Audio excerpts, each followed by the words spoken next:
what's up? I'm Jonathan Boehm, and today we're going to go over the classic color change. This is a move I see done all the time online. However, it's rarely done well. So I want to take the time today in this one-on-one video to teach it correctly so you can learn it, love it, and use it. Here's what it looks like. Here's a basic performance of how the classic color change should look. Check it out. I'm going to take the cards out of the box. The card is displayed, and in one smooth motion, the card visually changes into the signed, selected playing card. And that's how the classic color change should look.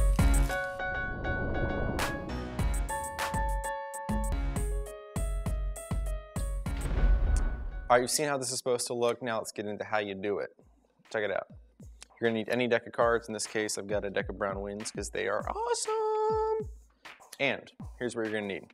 Color change only uses 2 cards. In this case, we'll use the top 2. We're gonna use a double lift. I basically have 2 cards on top of the deck. Those cards stay here. Essentially, all that's happening in this color change is I'm taking the cards and I'm pushing the top card up. I'm pulling the second card out. I'm putting the second card over the top card, and then I'm squaring them up. That wasn't too deceptive, right, what you just saw, but we'll make it deceptive by adding an X factor. The X factor is my left hand. What we're gonna do is, so when we have those 2 cards, this is the change card, and this is the change E card, just to make these things complicated. We're gonna change this card into this card, essentially. To do so, we're gonna basically do that motion like this, but we're gonna do it under the disguise of this hand. So what happens is this. We're gonna take the card and mechanics grips. That's basically this grip. You're just holding it 3 fingers on the left-hand side, pointer finger on top, thumb on this side. Nice, steady, firm grip. Now what you're gonna do is take your other hand and basically sandwich the deck, like so. You want basically the base of your fingers of your other hand to be about halfway up the card, so right here. So you can still see that card there. That's the goal, so they can still see it. You want that. You don't want this, because then you can't see anything. It looks awful. So here's what you're gonna do. Using this hand as your stabilizing hand, you're going to place this on top of the deck. So you have this sandwich, like so. This is how you want to be. Using this finger of the hand that's holding the deck, you're going to push down on the rest of the cards except for that top card. So all you're doing is this. This hand on top, push down. This hand on top like this, pushing down. Now what that does is, from the front angle, nothing.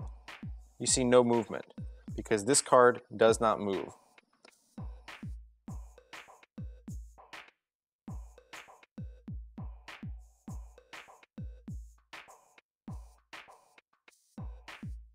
Okay, so now that we have that card exposed, like so, you're going to use the base of this hand, this region right here, to pull back on that second card.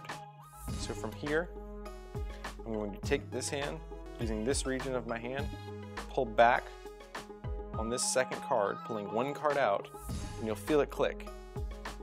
Click. Right there. That's when it just basically, this card went from here, click. So that click you'll feel in your hand is this. It's the cards, one overlapping the other. So you're gonna go from here, hand over, pull it back, and you'll feel it when it clears.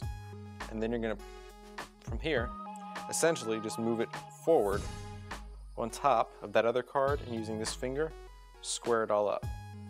So for one more time, starting here, hand over it, pulling back, revealing this part, base of the hand, pulling, in this case, the 5 of hearts, pulling the 5 of hearts back, then pushing it forward, and using this finger and squaring it all up, making sure that's an even line, and then showing it.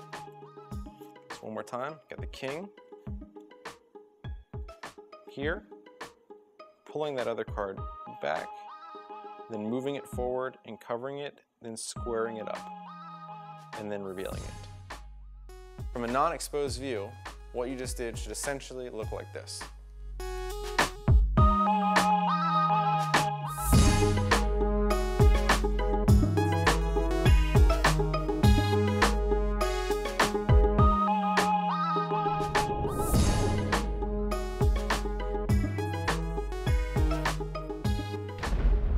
That's essentially it.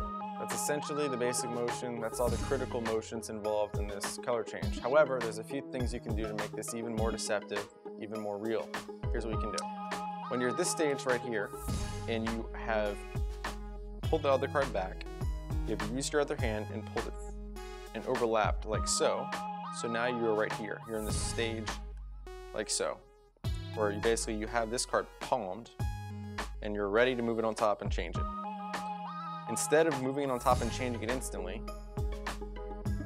you're going to take this finger, once you're in this position, push that king back so the king and the rest of the cards are squared, and you basically have that other card in your hand sitting on top of the king. I'm just going to show like so. I'm just going to move my hand to the side. That card doesn't matter because it's being held against your hand and it's never going to move the top of the deck like so. I'm just going to give them a quick show, which makes it look like from the top nothing's happening. It's all good in the hood. It's all normal. Look at that. It's cool. And I'm just doing that very quickly and nonchalantly before moving it over the king and showing the change.